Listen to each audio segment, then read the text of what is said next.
Greetings. I'm dr.chan, neuropsychologist and psychotherapist in Miami, faculty at Pepperdine University, and the founder of the Center for Neuropsychology and Consciousness. Welcome to the CNC Dialogues.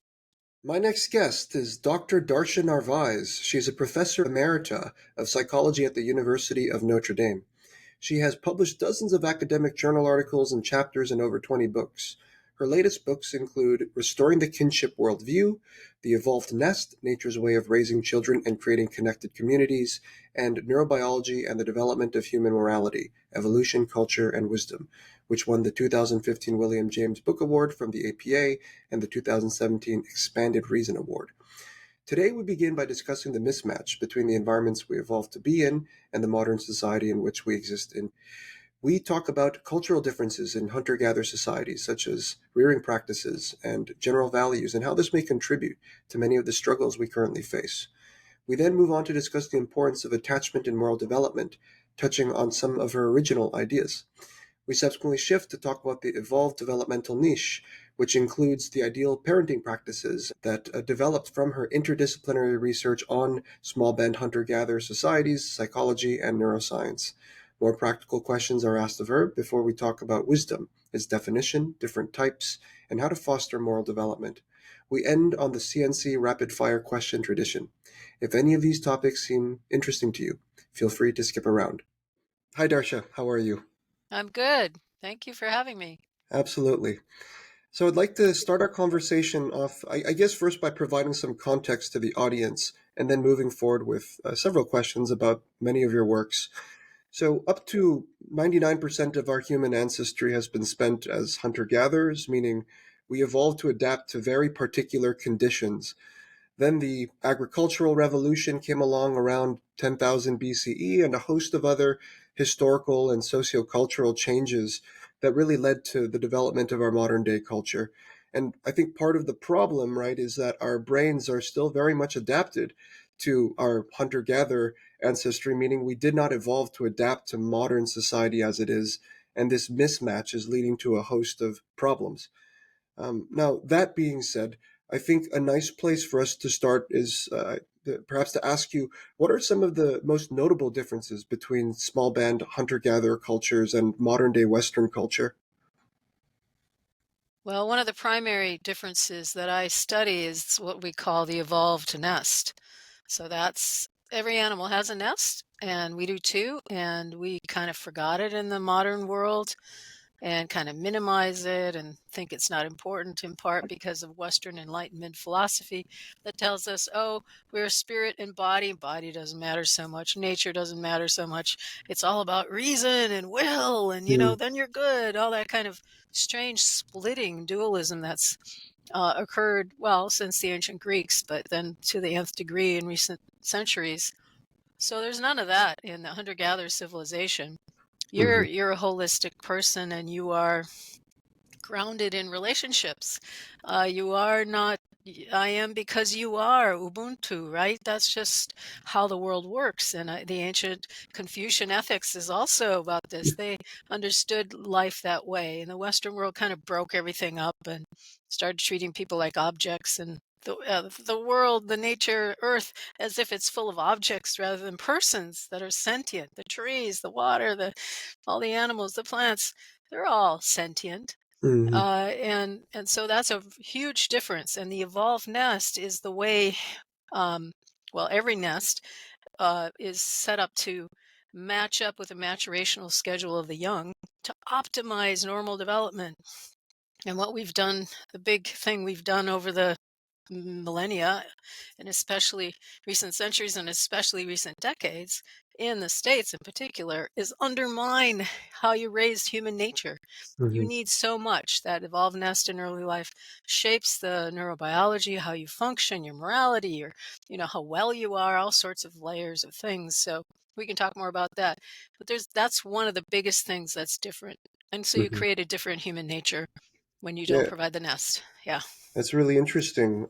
I was reading a recent paper, or maybe it wasn't so recent, but it was regarding the development of religions, starting back looking at hunter-gatherer cultures. And one of the things that all the modern day existing hunter-gatherer cultures share is the idea of animism, right? This sort of idea of sentience and everything. And if you were to completely believe in that and know that as real, it would definitely change the way that we interact with the world. And we wouldn't have this I-it relationship, more of this I-thou relationship, as Martin Buber might say. Right. Um, so excellent. Now you also have this really great saying, not saying, it's more an idea. I believe inspired by oceanography, and it's this idea that the baseline that we tend to use in many of our scientific studies are baselines for people in what people now call weird societies, right? Short for Western, educated, industrialized, rich, and democratic, which really only accounts for a small percentage, like 1% of our history as humans and only 12% of the population. And so, especially when it comes to morality, as you mentioned, it makes us, or at least it makes more sense to use what we would know from hunter gatherers or indigenous cultures. I'm wondering if you can expand on this idea. Yeah, so the shifting baselines notion came about from people observing that oceanographers or marine biologists would assume that whatever the ocean was like when they were kids was the normal way it should be. Mm, And then they missed, and then people had to step back and look across generations to realize how devastated the oceans are now. I mean, this is a couple decades ago, they were noticing the shifting baseline. So now it's even so much worse. mm, And so what's happened in our psychology, which is an area that I work in, uh, and in our culture, is we just assume what we have now is good and normal, adaptive. That's what the narrow evolutionary psychologists tell us. Oh, it's an adaptation, whatever we're like. And so there's a missing awareness of how you raise a human nature, how you foster optimal, normal sense of being species normality, mhm, and you just assume it's everything here is the best it can be. We've made progress, all that stuff. So it's really kind of a naturalistic fallacy that what is what it ought to be, mhm, and just a lack of awareness. So we have little movies at evolveness.org to try to jolt the imagination of adults and adolescents into realizing, oh, it doesn't have to be this way. I don't have to be so miserable. mm, We don't have to, be so destructive and self-centered and all that. That's not our heritage. That's not our species normality. mhm. Yeah, I like the way you framed it in one of your papers when you mentioned it was there's species typical development and species atypical. And our baseline, when we start with the weird society, is an atypical way that our society is developing, which could clearly lead to all sorts of symptoms that may not be there if we were to be evolving in the appropriate nest, we might say. Right, and we Um, could look at what do nested people look like? What do those adults look like? mm, Well, they're, patient, they're forgiving, they're loving, they listen well, they're empathic, they know how to live in their landscape respectfully, responsibly, without destroying everything. They have a mhm, sense of communality, but also high autonomy, to be very independent. They're not, mm, externally guided. They don't have laws and rules, and there's no punishments. They honor the inner compass, the inner compass of that of each child, each adult, that moves towards growth and fulfillment of their potential, rather than the punishing orientation that Western culture advocates for children, to get them to obey. And then when they're big, they'll obey the laws, they'll pick out the laws and be independent thinkers. But they're breaking spirit all over the place, and you mhm, end up then with all these um, hypocritical people who are told in school follow the rules and all that, but they don't have their gut doesn't want to follow the rule. They've been abused, neglected, under cared for is the term when you don't have the nest. mm. And so you're all dysregulated at multiple levels in all sorts of ways. And then you rationalize it with all sorts of ideology. Right. And actually, maybe this is a nice time for us to sort of pivot into getting into some of the details of the evolved nest and how these sorts of values end up developing.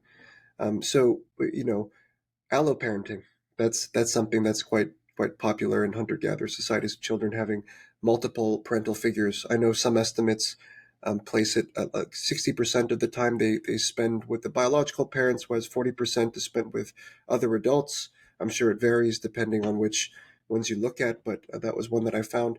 But lots of benefits here, right? So we're talking about attachment security. If if the biological parents were not good enough parents, we might say, there's also early exposure to bacteria that can improve immunity, improve social skills, less burden, less burnout for the parents. And one of the hot issues today, of course, is well, number one, we have no more alloparenting, really. Um, some people have family members come in once in a while, but it seems to lead to the invention of certain things that I know that you've also written about. And one of them is sleep training, right? This idea that we need to train the children to sleep, and in a way, we are then um, uh, tailoring basically our needs to the needs, no, tailoring the needs of the child to our needs, right? And so there's a bit of, I think, a forgiving on your end when you say that part of the issues that we've lost allo parenting. And so I guess I wanted to get more of your opinion in regards to sleep training. Okay, we'll dive right into the controversial one. Yeah. Yeah. Well, all the adults in the modern society, industrialized societies, have been sleep trained because our heritage is to sleep for 4 hours, then get up, walk around, be awake for a while, visit your neighbor or do something, and then go back to sleep for another 4 hours. That's just the way our bodies work. And to have naps and stuff and leisure during the day, that's the hunter-gatherer way. By and large. And so we've already been sleep trained, the adults, and now we have to collapse all our sleeping into 8 hours or even less for super stressed people. And now sleep training for babies is like the worst thing, one of the worst things you can do, because babies are like fetuses of other animals. They resemble fetuses until about 2 years of age, Mm, which means they're growing very quickly and they need to have their needs met immediately, like in the womb. They need an external womb experience because you don't know which system is establishing itself, its thresholds, its parameters for functioning at any given time. And then other systems build on the earlier systems as their sensitive periods come by for growth and maturity. So when you sleep train a child, you are punishing them, mm, you are separating them. So psychologically now you've planted the seeds of individualism, mm, of us against them, of I, it, object, subject, object, right? And built in the child, to survive, they don't die from mm, this mistreatment, has to dissociate. They try to get some attention, right? They scream and scream, and maybe the parents finally show up. Well, now you've enhance those capacities to yell and scream to get your needs met. You're building the personality from how that child is treated, mm, what they practice, they become. If mm, they have to shut down because no one comes when they're screaming, then they learn to just, be passive and submissive. mm, Doesn't mean the cortisol levels are not high. right. Seeding inflammation throughout the body when cortisol levels are high, you've now ruined their health trajectory, in Mm, effect, for life, because that's where all our illnesses come from, inflammation. mm, So parents are forced into this by a culture that doesn't think babies matter that much. Oh, it's genetic. Oh, don't spoil them. Don't pick them up. Oh, crying doesn't matter. mm, And they learn that from the medical personnel who, ignore the baby's cries or discomforts and do all these things to them, separating them from mother at birth and ruining the bonding, deep, deep bonding that would otherwise occur right after birth between the two bodies and psyches. And so we're creating monsters mm, instead of human beings, who then are very detached from, they've been treated cruelly. And so being cruel to others, that's what they know. right. That's how you act. That's how I was treated. That's how you treat people. So all sorts of things go wrong when you Yeah. sleep train. So one of the things, I will share. I'm a recent father, and one of the things that I keep hearing from the pediatric medical communities is just the fact that when you go with, let's say, the Ferber method or the cried out method, that there is in fact no long term consequences that have been found in the scientific literature. Could you just address that comment? Oh, that makes me so angry because the literature is so shoddy. Mm, We complained about a paper a few years ago that was published in the journal Pediatrics, which pediatricians read. Of course, they don't read the article. They don't know how to read what's a good methodology. There's no baselines. mm, They only read abstracts. And the abstract of this paper said, "Oh, we tested. We had two groups: a control group, experimental group. We told the experimental group to do this kind of sleep training." Then we don't know what they did. We don't know what, I mean, they didn't say this, but we psychologists say, well, you don't even know what they did. 5 years later, you come back and you test them, compare the mm, two groups.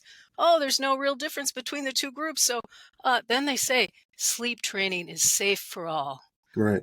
And they use just a few age. I mean, it's so shoddy.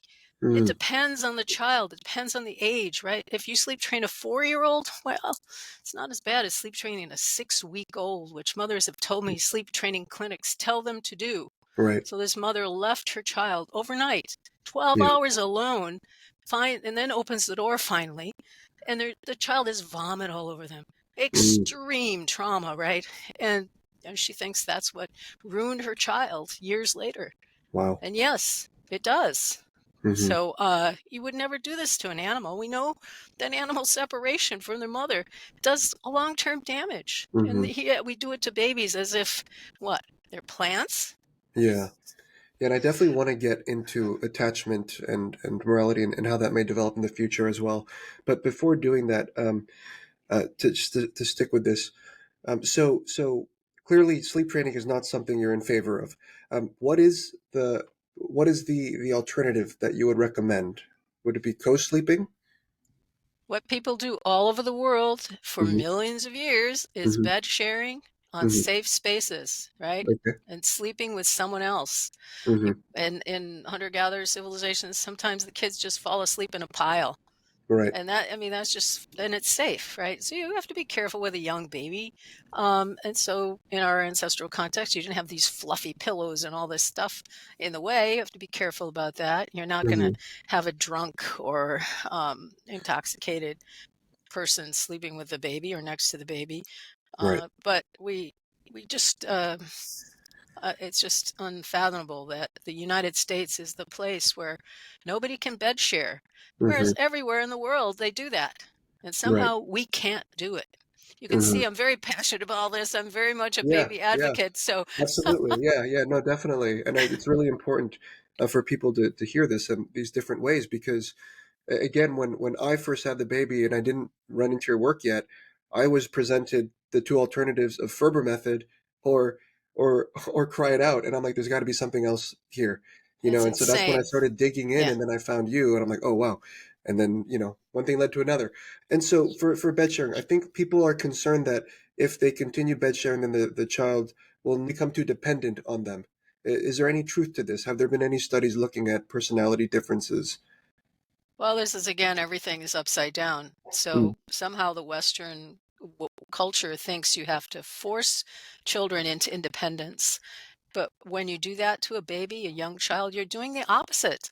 mm, Because in our ancestral context, people are very independent. After you reach age 4 or 5, you're off there going helping the the community with this or that, with your younger children in the band, mm-hmm, and it's quite. And you're full of confidence. And what we do when you try to force independence on a child, whatever age, if you force them, you are now creating insecurity, and they'll always feel, like they're unmoored, right? You've mm, separated them out. It's a punishment, a form of punishment. So right. it kind of wrecks the psyche.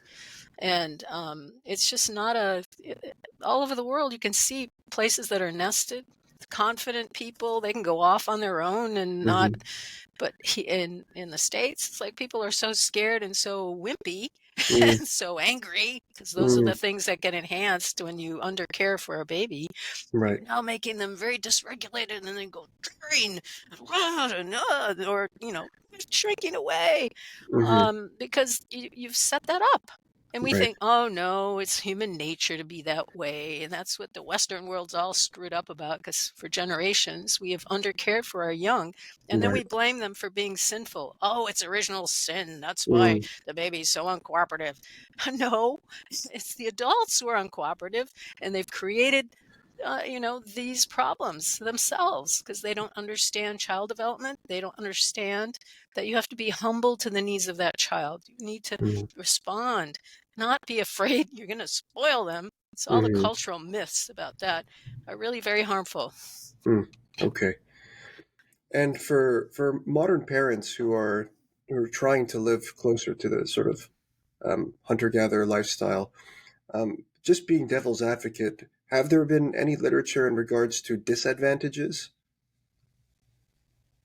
Um, Disadvantages of what? Of of the evolvedness? evolved Or nest? yeah, yeah, like what controversy have you heard about your own theories?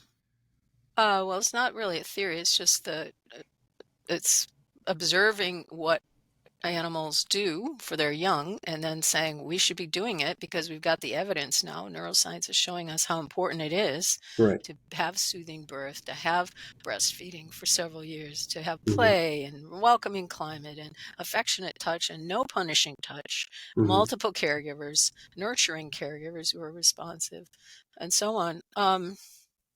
Well, there was a comment from a mother whose children are now in their 20s, and she said, well, we had a nested childhood. My children had nested childhoods.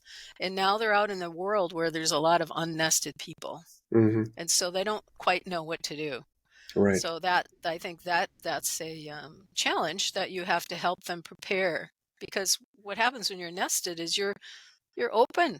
Just like the first contact indigenous people around the world, when the Europeans showed up, oh, look at this. Hey, welcome here, be our friends, whatever. And they're very generous and everything, until Columbus, for example, started kidnapping them, Hmm. started murdering them, killing anyway, there's a lot of story there. Hmm. Um, then they realized, oh, we can't trust these people. So they would run Right. away. That's what they would do most when they could.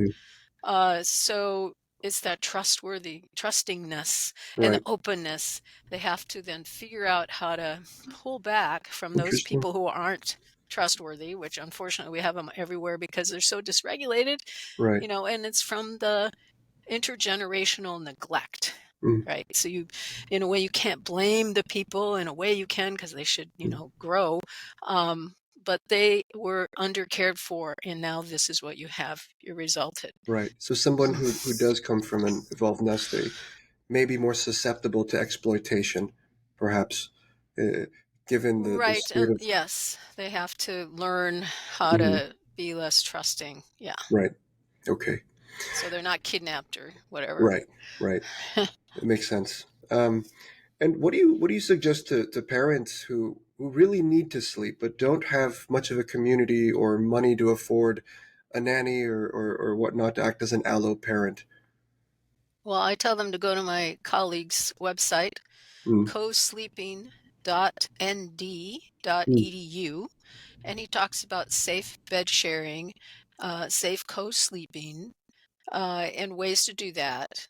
Because it, the reason there's so much politics and money involved in these things of undercare for babies, because when you undercare for them in all these ways, Mm. you make them sick, and people make a lot of money.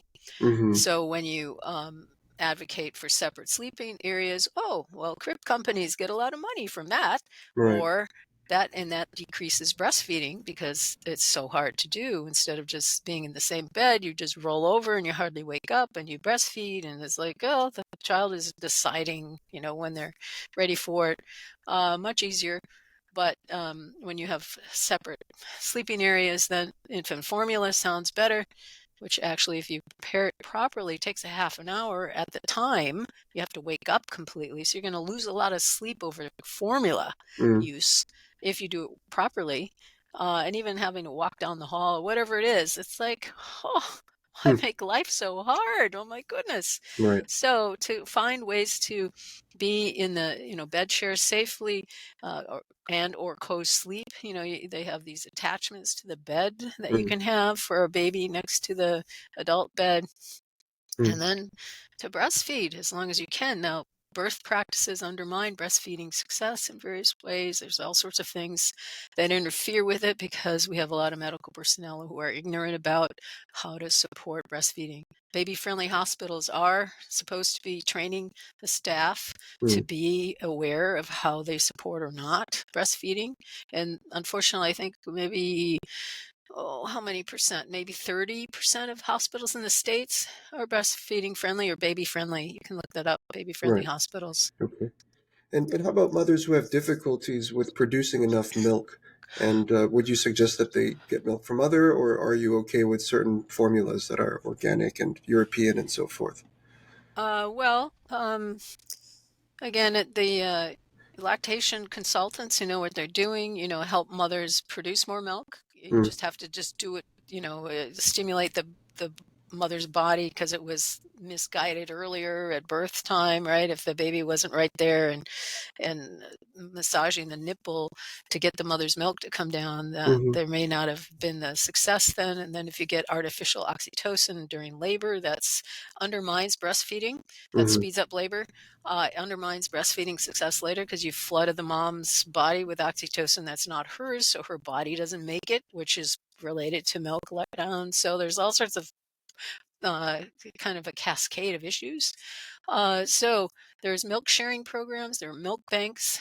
Ideally, you'd have a wet nurse, mm, someone else in the family who might be there to breastfeed your child. This is common in hunter-gatherer civilization where multiple mothers breastfeed. And some of them, they want every mother to breastfeed the child as part of being a community member. mm, So formula is a good emergency food, right. but well, it's not even a food. Um, but it doesn't have, breast milk is an unbelievable Yeah. elixir because it changes with the time of day, energizing in the morning, sleep inducing at night, hmm changes for male or female baby. mm It develops an antibiotic for an infectious agent in the area. If the mm baby's going through a growth spurt, it provides more fat. mm And it's just very flexible. It changes flavors with the mother's diet. So the hmm baby, their palate, their openness to flavor expands. Formula is the same flavor all the time. It's terrible if you've ever hmm had it. I think it prepares you for junk food. You eat mm junk food because junk food really doesn't taste very good if you've had really good food. mm So anyway, it's an emergency. Okay. Otherwise, we should be looking into milk banks at least, even though milk from the breast is 80% alive. But milk bank milk has been pasteurized, so you're losing all those living beings that Oh, I see. populate the gut where the immune system is, mm and that lead to all sorts of wonderful health outcomes over time. mm Okay. And so in hunter-gatherer societies, breastfeeding usually goes on for quite some time, right? Like up to 4 years old or something Yeah, like the that? average age of weaning is 4 years. So some Okay. are 2.5 years, hmm which 2.5 years is related to peaceful societies. Peaceful societies who breastfeed for at least 2.5 years and then carry their children around a lot. Uh, that explains 80% of the variance in peaceful societies. mm Uh, the other 20% is explained by not having any punishments for premarital sexual relations. mm And then you explain 100% of the peaceful variance among societies. This is 422, I think, were in the sample across the world. Okay. Yeah, so the length of breastfeeding, though, can go, it's been observed from 2 to 8 years on average. Boys need more. I should say that boys are more vulnerable. They're the fragile sex. They have less built-in resilience in their brain functioning. They mature more slowly by 2 years or so mm after babyhood. So they don't reach adulthood until age 30, maybe hmm 28, and girls are like 2 years ahead of them. And then they're more toxically stressed by social humiliation. mm And so that puts them, and what happens then is we undercare for boys even more than girls, right? We think, oh, man up, boys don't cry, all this crazy stuff. Right. And they need more play, they need more cuddling, they need more responsive care, hmm and they get less of it. And then they get stuck then in the pre-human survival systems, I call them, mm of the that we're born with to keep us alive, well, they don't get to grow the social and emotional intelligence and flexibility that comes with a nurturing nest, and instead then have to rely on these primitive systems and get stuck in then dominant submission hierarchies. That's what they know, because they didn't get the full, complement of support that grows this social engagement and the ability to, be open and flexible to others. Okay. So, one more off question. Does alloparenting actually extend into nighttime care as well, or for the most part, do they stay with the biological parents at night and with allo parents throughout the day? It varies by culture, by society, by community group. In Mm-hmm. Japan, children sleep with somebody, often it's grandmother, Mm-hmm. until they start to masturbate in adolescence. That's when Mm, they go and sleep by themselves, right, for a I while. see. But in most cultures, people sleep together. Okay. So the natural way, natural birth, breastfeeding, breast on demand, safe bed sharing, positive touch, responsiveness, positive social play, all of this is to facilitate things like bonding and the ability for somebody to self-regulate, emotionally attune to other people, and even become more autonomous. Is there anything what you would sort of add to that list?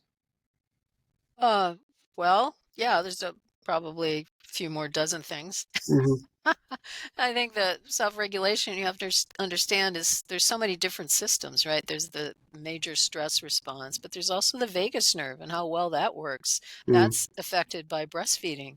Breastfeeding also shapes the jaw, and so with mm, proper, with at least 2 years of breastfeeding, ideally, we're not sure exactly, but let me just say, though, they've done studies where they looked at skulls from a few hundred years ago, pre-industrialization, mm. compared to skulls now, and the jaws were much wider, the palates were stronger. Interesting. And so now we have all these sleep problems because the Right. tongue doesn't fit in the mouth because the palate's too narrow, and Huh. teeth problems. Orthodontry is needed, and so on. So anyway, so there's I lost my train of thought in That's terms of all the fascinating. different things. I've never thought of that before. That's an interesting one. I mean, it would Yeah. make sense when you think of if you're breastfeeding to such a much later age, because people usually start nowadays, what, 6 months to a year? Some people extend it to 2 years. So yeah, that's interesting. Hmm. And also using spoons. So it's a recent paper showing the jaw um, disorders, and part of it is also spoon feeding babies. That's Hmm. a recent thing because it misdirects the body's kind of cueing, and then again, it doesn't engage the tongue well enough to again grow the jaw properly. Hmm. And so you shouldn't be using a spoon to feed your baby. Hmm. So in the past, we would have masticated something and then spit it into Spit it out. the Yeah. child's mouth. Huh. In the first 12 months, I think it's that first 12 months you shouldn't use a spoon. And the child, wants to put stuff in their mouth when they're about 5 months old. They just gnaw, but they don't really eat it. They just Yeah. flavoring, getting a sense of the world, and you want to let them do that. So follow their instincts there. Mostly, you want to follow the baby's instincts generally, Hmm. because they Hmm. have a compass for growth, a compass for learning, a compass for cooperation. And once you start to interfere with that, you're now creating a different trajectory, and they will be less cooperative, less confident later on. Hmm. So there's all sorts of then characteristics that the adults had. I mentioned a few of them earlier. The other ones too that I haven't mentioned in terms of the evolved nest is nature immersion and nature connection. Hmm. We co-evolved with the natural world, and so we need to be immersed in it to feel our fullness, the Right. oneness that we are, and to develop what I call receptive intelligence, to be able to read and hear and listen to the communications of the natural world around us. We've kind of lost that when you spend all your time in four walls. Hmm. And then the last evolved nest component is restorative healing practices. Humans get out of balance rather easily. And we all need to get rebalanced in terms of our own mental or physical health, our relational health, our relations to the natural world. So we need to, sing and dance and move and do it together, ideally, so that we get back into coordinating with the divine energies, the universal energies that are flowing in us and Mm, out. Hopefully, you want to have an open heart space so mhm, that you're feeling the divine energies, the good spirits, not the ones that are attracted to you because you're all dysregulated and mm, mad, right? So you want to have your heart space open so that you feel connected to everyone, and your creative intelligences then come and flow and move you and the rest of all your relations around you. mm.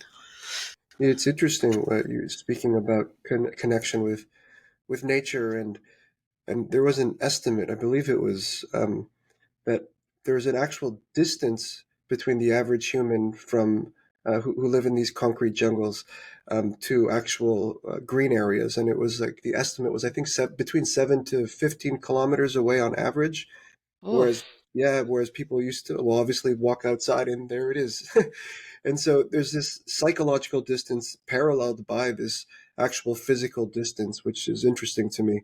yeah. Um, There was a study too that estimated how much time the average USian spends outside each year, and they averaged it to 24 hours outside.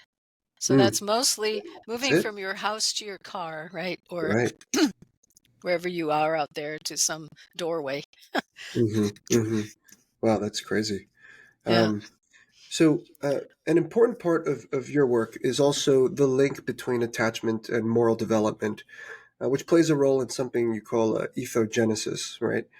And through this work, you've highlighted the triune ethics theory, consisting of the engagement ethic, the moral imagination, and the safety ethic. And I believe engagement, you related it more so to right hemispheric functioning, and the imagination to the left, and safety perhaps to the limbic system and other subcortical structures and to the vagus nerve, perhaps. Mm. And anyways, they all seem to overlap in a Venn diagram, and I'm wondering if you could speak about this in more depth.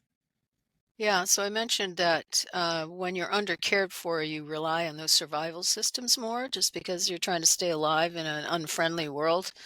And you become more oriented to self-protectionism, which is what I call it now instead of safety. An Ah, engineer okay. complained about that term before, and someone had complained. I had used security before as the mindset, and someone complained about that because it sounds like attachment, security, blah, blah, blah. So I've changed it to self-protectionism. Okay. And what happens when your systems are dysregulated in various ways, you get triggered easily into that mindset. And when you're into self-protectionism, your vision shifts. It Mm, narrows down because you're looking for safety. right. And if I think there's somebody after me, I look around for a tool, right, I can use, and that things pop out for protection for me. Um, and you lose your free will essentially when you're triggered. It's like Right. bonk, whoops, Well, it's you have no interesting choice. because, Yeah. yeah, I mean, those systems in the brain, such as the limbic system, let's say, it's So going to. I'm talking about the emotion systems of rage, panic, and fear. So Okay, those are the three. Yeah, okay. So we those share them with systems, all mammals. Yeah, right? So those systems from Panksepp's work, yeah, they inhibit other networks that are active. So such as the default mode network, which is going to allow us to potentially engage in more empathic behaviors or self reflect. And so it's interesting when people who are super anxious, let's say, may have more difficulty being able to relate to others or be more considerate. And one of the reasons is because of that inhibition. right. And Mm, so you have to learn to calm yourself. You have to figure out ways that work for you, and recognize when you're starting to get into that mindset of self protection, and find ways out of it, right? And so mm, that you can actually be engaged. So social engagement is the one of the fluidity of being with others and flexible, and creating a unique interpersonal dance in this moment with this other, whether it's mhm, an animal, a plant, a human, a sentient other. And that's what grows. That's what the right hemisphere development properly grown allows. And when we undercare for the young, we're undermining the right hemisphere's development because it Hmm. is scheduled to grow more rapidly in the first years of life. Yeah. This is Alan Shore's work. Right. Yeah. So, and then those are the two kind of emotional kind of engines for imagination. So imagination then can build on one or the other. Hmm. So if it builds on the protectionist orientation, you're going to want to control other people. You use your imagination, your abstract thinking to think of plans to control and, direct. Or if you were, left to cry a lot, you learn to dissociate from your emotions and, tamp them down. They're unreliable and people are unreliable. So you go into a detached imagination, which Mm. we professors love. You go into the ivory tower thinking and you make up all these models and all these abstract ideas. And that's like, oh, yeah. And you apply them in the world. You don't really know if they're going to work or not, but you like Mm. categorizing, you like, calculating utility and all this stuff. So that's detached imagination, which has governed then the Western world for some time and driving people crazy because it's a bureaucratic mindset. But you Mm. think you're doing the good thing, right? Because you have this ideology of, plans that, look good on paper. Right. Yeah. So that's what happens in the protectionist orientation, because you're protecting yourself from emotions, from relationships, right? To be detached. And so, what you really want in a healthy person is communal imagination, where you're fueled by the social engagement emotions, Mm. and then those expand how you think of possibilities. You abstract, perhaps, and always with concrete things in mind. You abstract to be inclusive. So you include uh, the community in your plans. You include the natural world in your plans, your relations with these trees and these animals and these waterways. And then you have a sense of the cosmos as well. So this is more of a deep nestedness kind of idea, that you have a vertical um, kind of connectedness to cosmos, to Mm. earth systems, as well as a horizontal nestedness to ancestral wisdom, which the evolvedness is part of that, and future generations. You have a responsibility to make Mhm. sure that you live in a way that ensures their um, presence on the world. Right. It is curious to think that talking about the horizontal axis of this, uh, you're basically pointing out in a sense that here's 99% of human history, and here is all the wisdom that has accrued through time. And this is the 1%. And for some reason, within this little 1% part that we're at, we're only really focusing on this 1% and neglecting this entire area of experiences and wisdom that has accrued through time. And so it's just put from that perspective, it seems very obvious of why we should be interested in our history, right? Yeah. Um, so, in your own work, also, moral sensitivity lies upon certain foundations, and you've brought up things like emotional presence and synchrony, reciprocity, perspective taking, and empathy, or empathic affectivity roots, I think is what you call it. Could you break these down for us? Well, we go back to babyhood. So whatever the baby experiences is what they uh, become themselves. So when the baby is treated with reverence, I thou, then Mm. the baby learns to do that. That's the way you do relationships, right? Mm. There's no, so in a way, it's a practice that child practices over and over, the reverence that they experience, and then they know how to do it. They learn the know-how from observation, and then from imitation and success. Mm. And so the empathic effectivity roots, which I forget all the pieces um, are built from those early experiences. The baby comes out of the womb and under natural conditions, ready to relate. Mm. Colin Trevarthen's work shows that their bodies communicates with the other, with the parent, whoever, in this communicative musicality, he calls it, Mm. and they're ready to go for being together. So there's Right. no separation, the object subject object thing that we get so caught up in the Western world. Hmm. Um, Okay. so yeah. Yeah. Okay, so I wanted us to shift a little bit, and perhaps start delving into wisdom. And perhaps we can start off with this argument that you've lodged against Thomas Hobbes, particularly when he perpetuated the idea that humans are inherently selfish and ego-driven. Why was Hobbes wrong? Well, I mentioned it earlier that the Western world looked around at the people around them and thought, oh, this is human nature. Ooh. But that what they were looking at is unnestedness. Unnestedness leads to this inability to be fluid in the way we've been talking about, socially Mm, engaged. And he was in a state of war, and he's looking around at people just reacting, right, from their protectionist orientations, and just assumed that that was the way people are. He's mm, also a guy. Most of Western philosophy, I think virtually all of it, was created by bachelor males in the early years, right? They're not even adults, some of them. They're in their early 20s, writing this stuff. It's like, what? mm, No family, no sense of family and relationships. And yet right, that's how the elites then have forced on the rest of us that that's the way it is.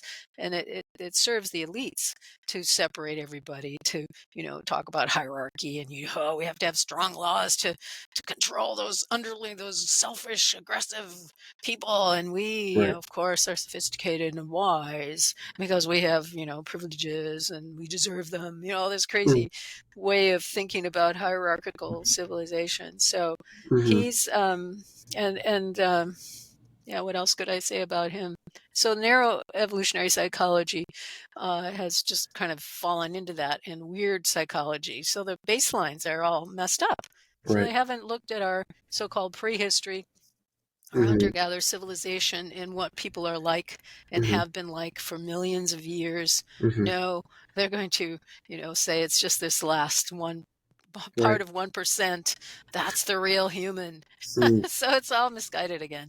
And while we're on this, hunter gatherers in general, there are incidences of violence, but it's far less than what would actually be expected here in the Western world. Is that correct? At least in the modern day. Yeah, well, you have to be careful here. Steven Pinker and Mm, others collapse data across types of societies. So okay. there's bands, small band hunter-gatherers. Those are Mm, nomadic foragers. There's 5 to maybe at the most 50 people, and they're moving, they're mobile, they have virtually no possessions, and they don't, and they're fiercely egalitarian. They have nothing to fight about except a man might get jealous of another man or something, mm, right? So interpersonal jealousy, that's the only kind of harm that goes on. Then you have complex hunter-gatherers. They start to cultivate uh, plants like yams or something, or domesticate animals. mm, Once you get there, you've got inequality going. And once you have inequality, you have something to fight about, right? right. And then there's chiefdoms, which has a little more hierarchy. And then there's tribes, more hierarchy, right? So but Steven Pinker collapses all those together I and see. then says, oh, look at how violent our past was. I see. Okay. Yeah. Um, So, to bring it to some of the more practical things for the audience, what are some of the top tips that you might have for people trying to live closer to this small band hunter gatherer lifestyle? Well, one of the things I advise to people who are going to be parents for the first time in particular, is to want less, right? And focus in on the child, the baby. Your Mm, investment in that baby in the first 3 years is going to pay off mhm. forever. Right. So, try not to need the big house, the big job, for those years. I know it's really hard now because Mm, the housing prices and everything is so hard. Um, but live with another family. Try to build your own little commune of supports. Have the grandparents live with you. Of course, you want wise, compassionate grandparents, not the ones that tell you, "Oh, put the baby down, you're spoiling it." Right? right. So, um, yeah, so you have to almost prearrange. I wrote a blog called "Having a Baby is Like Climbing Mount Everest." You really do have to plan it out, right? Or Right. you're going to find yourself unbelievably overwhelmed, right? And then you'll do all sorts of things that you should only do in a crisis, but you've now kind of created your own crisis. Mm. So, like formula feeding stuff.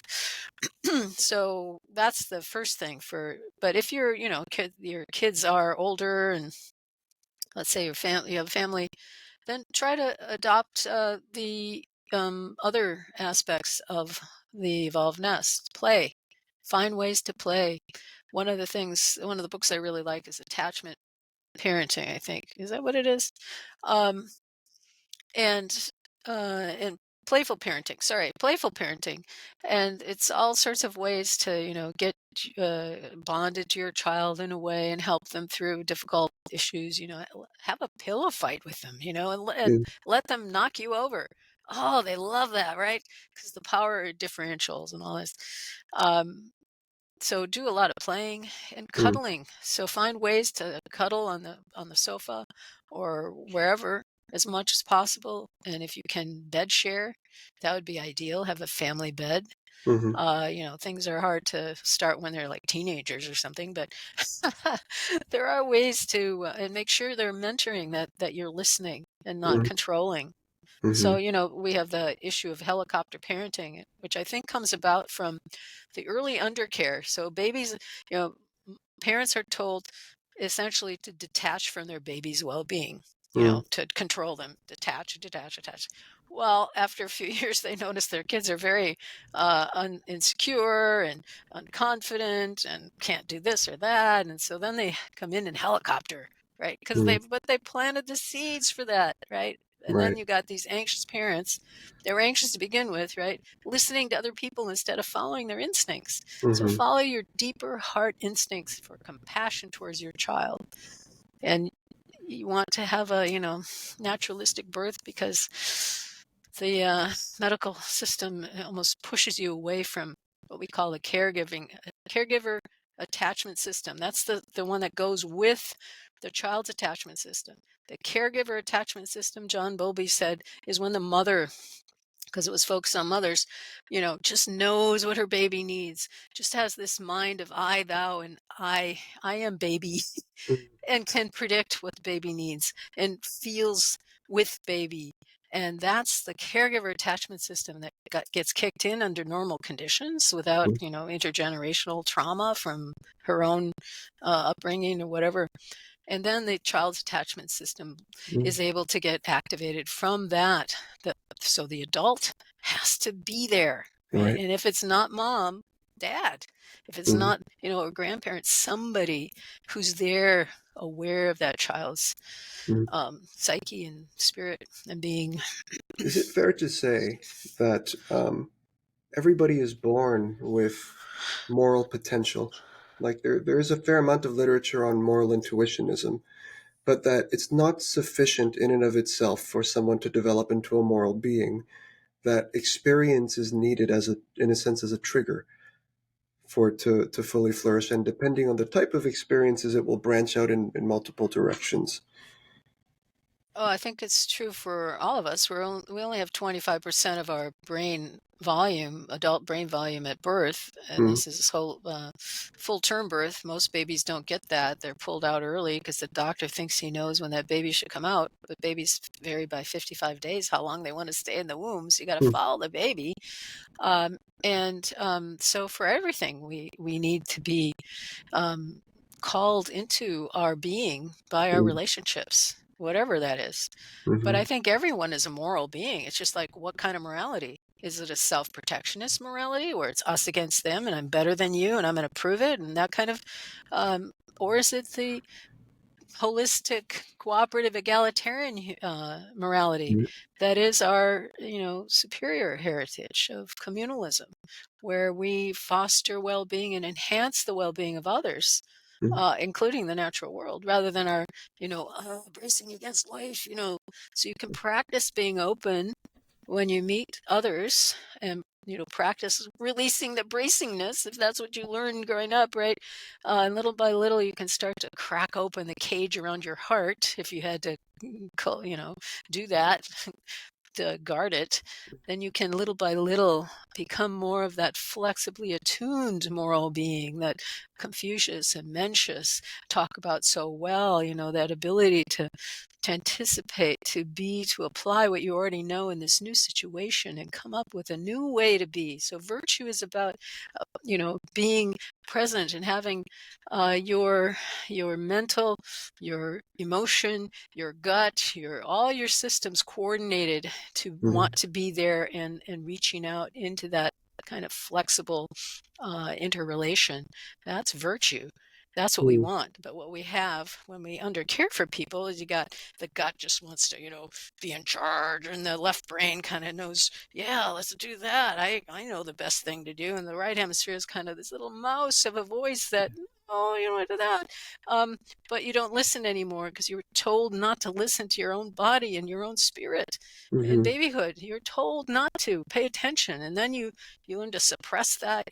You don't trust people, because they weren't very responsive. And why would I listen to this inner voice? Because it didn't help me.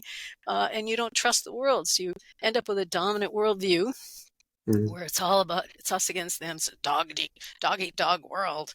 Right. And it's really hard to escape it. So one thing you can do, we have this worldviewliteracy.org website where you can contrast the two worldviews, the dominant worldview and the indigenous or kinship worldview. And you can see, I kind of hang out over on the dominant side there, but I really like the indigenous one. And you can start to move yourself into the indigenous one. And what happens with the evolved nest, of course, is you grow into the indigenous worldview. You don't grow into the dominant worldview. That's a sign of unnestedness. Right. It sounds like a wonderful resource, and you'll have to send me all these links so I could place them beneath for everyone to access. A bunch of things came up as you were talking as well. The first thing, when it comes to this fierce competitive point of view. Detachment. Oh, yeah. Yeah, I'm thinking, it's when someone is completely absorbed by that point of view, the only way for them to feel happy is to be number one. And if they're number one, everyone else is losing. In other words, there's only one winner and everyone else is losing, and that's the only way to be happy.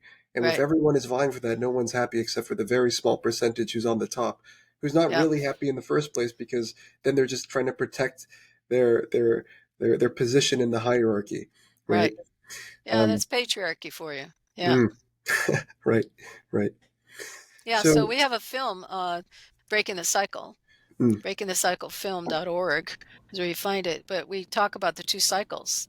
Our current cycle is the cycle of competitive detachment, where you mm, undercare for individuals, and then they have kind of dysregulated neurobiology and psychology and sociality, and then they become adults who are kind of not well and not very wise, and kind of us against them oriented. And then they continue the cycle by the way they set up the culture, and then you keep going downhill. But that's not our heritage. Our heritage is the cycle of cooperative companionship, where you do provide for the well-being of basic needs, everyone's basic needs, but especially children's and young children's and babies. And then mm, you build a healthy psychosocial neurobiology, and then the adults become wise, they're well, and then they keep the cycle going. mm. How do you distinguish, by the way, between wisdom and morality? Hmm. They kind of overlap for me. Mm, So at least the morality, I mean, there's different types. I mentioned that you could have a protectionist morality, so that's not wise. I mean, it's temporarily wise in the moment you just feel so unsafe, you lash out. mhm. But in terms of optimal morality and optimal wisdom, they go together. Okay, okay. I know in one of your papers, and of course we're moving into sort of wisdom, and I know you distinguish between traditional wisdom and primal wisdom. Um, well, maybe we could also start there. Primal wisdom, I know, relates very much to more indigenous cultures, right? And small band hunter gatherer cultures. Traditional is goes back to sort of religion, right? Like Catholic or Christian wisdom and so forth. Is that correct, or am I wrong there? Um, You said the traditional wisdom? Yeah, Oh, yeah, yes, right. So I'm looking at my book. I have a chart here where I contrast primal wisdom or aboriginal wisdom or indigenous wisdom, right. and call it any of that, with traditional wisdom of the Christian kind. And they Mm, both share the understanding that wisdom exists beyond intellect. So that little thinking ego mind that we all kind of hear all day long, wisdom is beyond that. Wisdom accesses other realms, and it involves surrendering to the energy realm. So I mentioned earlier the divine energies of the universe. You have to be able to surrender to those, and you have to detach from your ego. It's not about me, right? And wisdom is state dependent, so you have to be in the fearless state, and you in a state of love. And then both kinds of wisdom believe that we have special responsibilities as human beings to co-create the world. Now, there's two things that are especially distinctive between them. So in the traditional Christian wisdom, you are compassionate towards humanity. In primal wisdom, you're compassionate towards all of life. Right. That means the insects, the viruses, Right. the trees, the That's water. also a Taoist notion. Yes. Lots of the arguments Yes. Zhuangzi makes, right? Yeah. Imagining it from the perspective of a fish or an insect, and it's, Yes, that's so yeah. beautiful. And then the other thing that distinguishes them severely is that in the Western wisdom tradition, you are afraid of your animal nature. Now, this is the unnested nature, I think. It's Right. because they think that's the animal human nature, right? And in the primal wisdom, though, what's feared is to be alienated from your animal nature. So it's the opposite, of course, and that's a nested animal nature. Excellent. Thank you for that Yeah. breakdown between the different types of wisdom. I know that you also discuss practical wisdom and phronesis. I think that's how you pronounce that, or phronesis, and Phronesis, yeah. phronesis, yeah, and moral virtue. Can you speak to these? Let's see, what did I say? I read a lot of papers, so I have to remember. What did I say about that? So phronesis is, knowing how to act in the best way in the moment. So again, the right way, at the right time, in the right manner, which is Right. also very Taoist, right? Yeah, yeah. And yeah, That comes so from Aristotle originally, right? yeah, but I think the Confucian Mencius Also in parallel. orientation, yeah, has that, Yeah. yeah. Yeah, so phronesis then requires a lot of experience. It needs mentoring also Mm, to some degree. Now, usually it's mentoring with stories or something, not direction, not, mhm. obey me kinds of direction. And that, but young children don't typically have phronesis because they haven't had enough life experience. Right. So it's phronesis is practical wisdom. And the morality part is how big is your circle of concern, right? And Mm, as I was just saying, the Western wisdom tradition, the Christian wisdom tradition, is to be concerned about humans. mm, But the Taoist and the primal wisdom orientation is to be concerned about all of life. And so it's keeping the balance of life going, mhm. cultural perpetuity. I think Abraham Maslow's hierarchy, right? Right. Basic needs. Well, he got Mhm. the idea from the Blackfoot. He spent some weeks with them, and then he shifted his type of research to self-actualization because he found, wow, these people are so healthy and happy, and even the children, and no, no, no, no. And he, we see the pyramid of his basic needs, but he got everything kind of upside down because what's central first for the Blackfoot and for the indigenous is to Mhm. self-actualize the child. The child has to be self-actualized, and how you do that, you meet all their basic needs at once. Mm, All the evolved nest at once. They right. need affection and esteem and reverence, and they need play and all this stuff together. And the purpose of self-actualization of the individual is community actualization. So that leads to community actualization. And why do you want that? For cultural perpetuity. So it's all about us. It's not, just me, Mhm. and I'm going Mhm. to self-actualize and then do whatever I want. No, it's community. We're in this together. And that's primal wisdom. Mm, And that's, Taoism.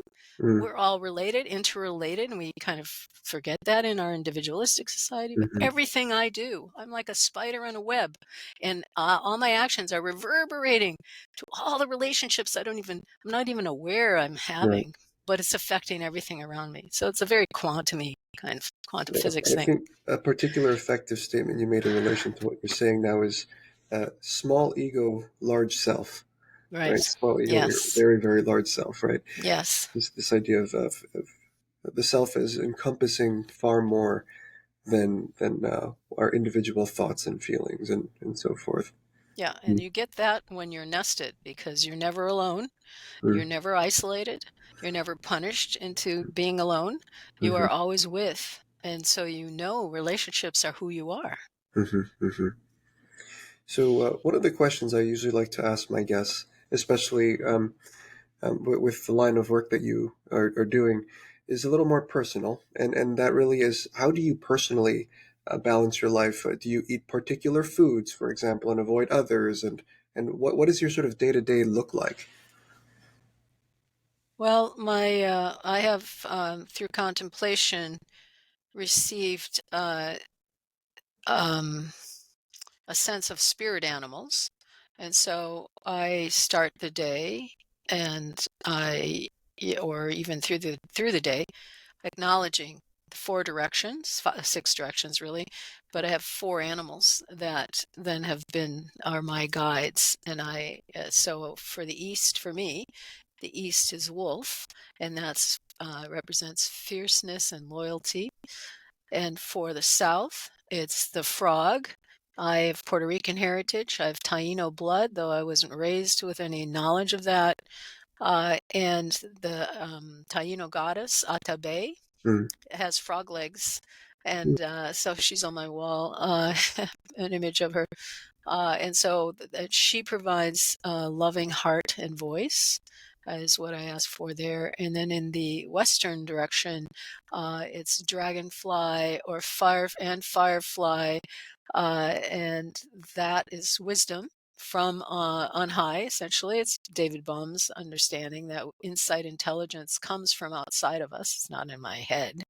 To be open to the wisdom. And then in the north is bear for incubation, integration, patience. And then I always um, ask for guidance from the cosmos and rootedness in Earth's ways. Yeah. mm. So those are things I do every day. So this is like a Yeah. morning sort of. You said contemplation. You wouldn't call it like a meditation. It's No, I act it out, but oh yeah. they came through contemplation, which Oh, I see. animals and which virtues, I guess. Okay. And are you on a particular diet? Well, I have a sensitive digestive system, so sort of. Not I not guess any no, just, not particularly. Just okay. have to be So you careful don't of some follow. foods. So you No. don't follow like a hunter-gatherer defined diet No. or something like that. I do like meat though. I have type O blood. I've tried to be a vegan and that just makes me Mm, sick. So hmm. Okay. Um, how about when it comes to movement and exercise? I know that the hunter-gatherer in general can average anywhere between like 8 to 15 kilometers a day. There are only when I'm in Europe okay, okay. walking around, but I usually get at least 2 miles a day of walking Hmm. and other exercises I do. Yeah. Mm, okay. And what projects are you currently working on? Well, we are going to launch a nesting ambassadors program so people can actually take the principles and practices of the evolved nest and create a tool that's part of the program to uh, deploy wherever they are in their walk of life. Hmm, So we're going to start that in January. So there'll be, support meetings and they go through our Evolved Nest curriculum that we have. You can download it as a PDF and already hmm, start to go through it excellent. at the evolvednest.org website. And then I'm also working on a book. I see a lot of books when I'm in the airport that just have one word as a title. So the one I want is nested. Right. So Okay. short chapters, people get an idea what that means because people Hmm. don't really know. Hmm. Yeah. Hmm. Right. Anything final you'd like to add for people listening now in regards to living a more natural lifestyle or moral development? Well, watch our three little films, 6 minutes, 8 minutes, and 12 minutes. because we need to change our imaginations. We are very, they've shrunk down. Our morality has shrunk down.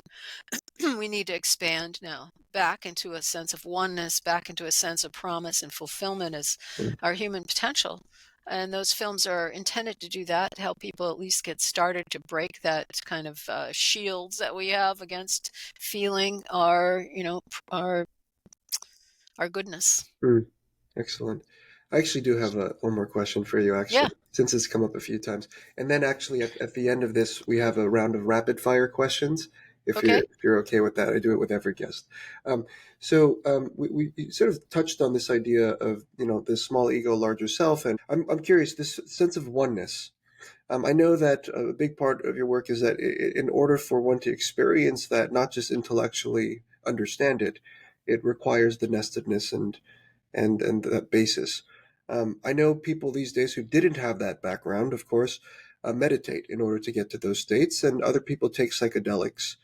I guess I'm curious about what's your opinion on that, as well as if you've encountered other methods that people use in order to experience a deeper oneness and connectedness with the world. Yeah, I think it's important to get to that place in whatever manner works, as long as it's an inclusive oneness, right? Not an exclusive one. The billionaires could probably have their own exclusive oneness group. We don't want that. uh, so what I did with my students, and I've done it with adults at conferences too, is I teach them a folk song game or two, but in my classes we learned several.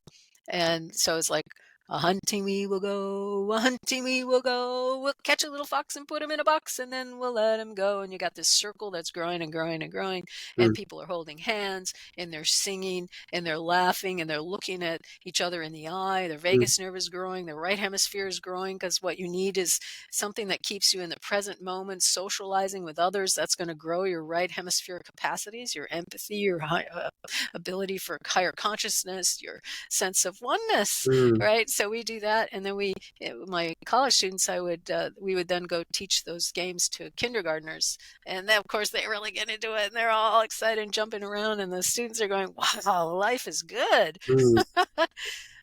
So we do that with. I've done that this past few months with adults too in Right. different conferences, and they like it too. Hmm. So yeah, it's hard to get adults to play, but this is a structured way to play, Right. and you're singing, and there's a leader who's making you do it. It's like, play is the best thing. Right. Play That's a with it. wonderful Yeah. method to add on. Uh, Harnessing play to reach oneness, and I imagine there's degrees of flow that might be experienced in Yes, those moments as well, that's right? right. Yeah. Yeah. Which also kind of goes back to Taoist work if we look at Wu Wei and that sort of thing. Right. Um, okay, so great, Darcia. Thank you so much for all your wisdom and knowledge, and I'm sure lots of people will find this to be very interesting as well as satisfying in many ways. Um, Thank you. so now we're moving on to some of the rapid fire questions.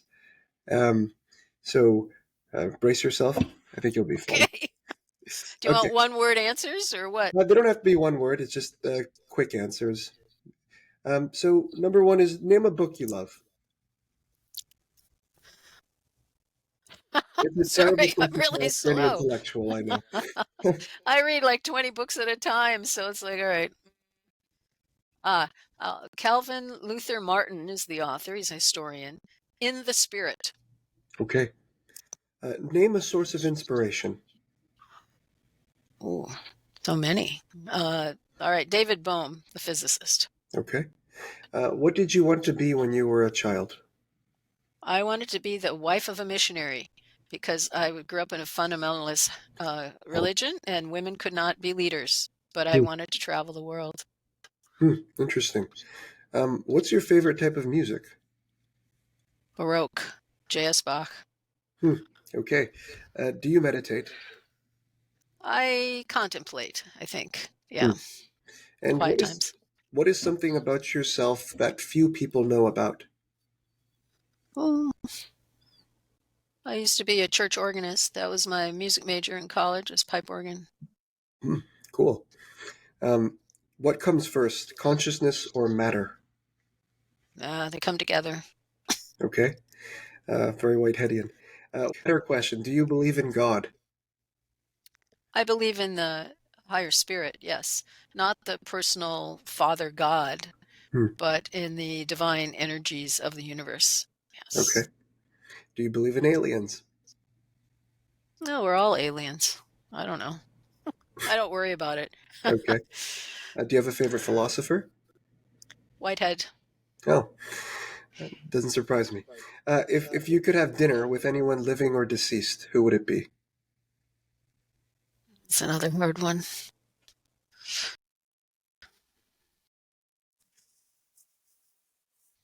It's just too many lists in the list. Oh, let's say John Bowlby. Just one person? Yeah, just one Okay, person. Okay. John Bowlby. Last one can have a bit of a longer response if you'd like, and that is, what is the purpose, if any, of human life? Ah, I think to keep the world going, so to enhance life on the planet. Hmm. Okay. Excellent. Well, thank you so much again, Well, Dr. thank you. Darcia Narvaez, everyone. Thank you so much, Aldrich. So good to be with you. Absolutely.